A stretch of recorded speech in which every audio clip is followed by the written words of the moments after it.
faut point de foi pour l'écouter, cher Pyrrhus. L'épilogue est toujours sous tes yeux.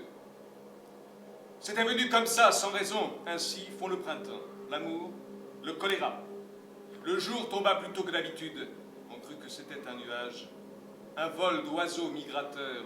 Une éclipse imprévue. Et puis, voilà que c'était tout cela. Mais en merde, une population de merde ailée, un planement de merde passa dans le soir, et claquements d'ailes, et croissements, et collisions de toute une race transhumante. Quelle histoire! On mit tout un temps à se rendre compte, et pour commencer, on trouva le phénomène intéressant. Mais bientôt, les merdes pullulèrent, toute la faune et toutes les tailles. Des grandes avec des barbes, des petites avec des panaches, des cornues pleines de furoncles et des plates comme des plis, rieuses, rieuses.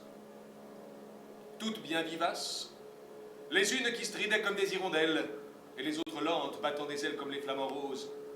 Les unes qui montraient des dents de loup, et les autres rêveuses, phosphorescentes, la queue en pétillement haut des oiseaux de paradis. Certaines dansaient de curieux quadrilles, certaines claquaient du bec, en quête, eût-on dit, de quelques curés.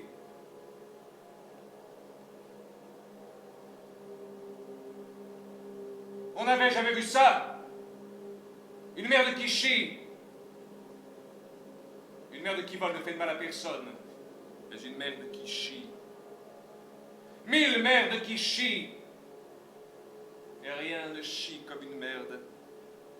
On comprit que l'affaire était sérieuse, et la riposte s'esquissa. Hélas, on ne prend pas des merdes avec des pièges à loups, ni avec des chaluts à morues. On ne les tue pas, les pieux, comme des baleines, on ne les asphyxie pas avec des gaz, et on ne les fléchit pas avec des prières. L'humanité sentit la menace. Les sirènes hurlaient. Des généraux entreprirent de les canonner avec des avions, mais de leur déchirure, elles renaissaient, multipliées.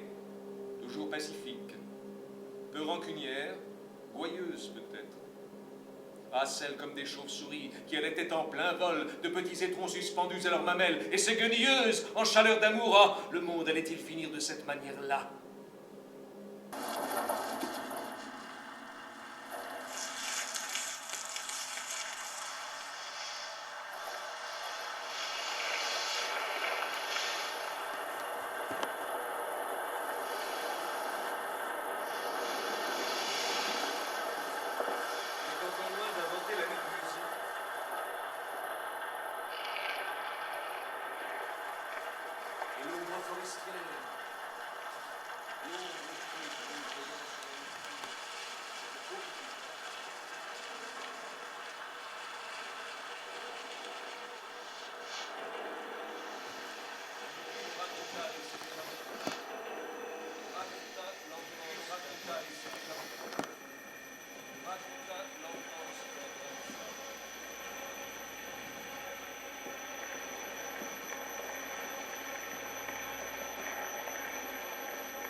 Ah, il jure que vous n'existez pas, ces morts grincheux qui se prennent pour des vivants, tandis que j'entre et sors de vos poitrines.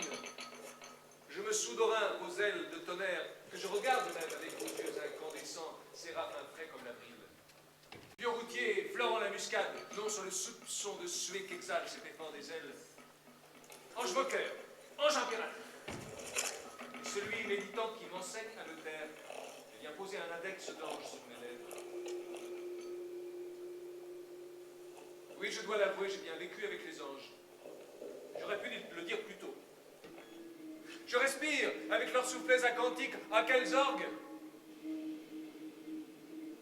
Eux, les anges, me font enjamber le sang pourri et la charogne.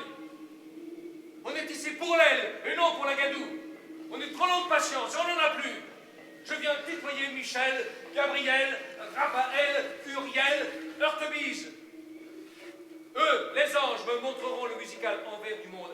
Toute la troupe, au secours! Eric? Voilà, voilà, on n'a plus peur d'être céleste.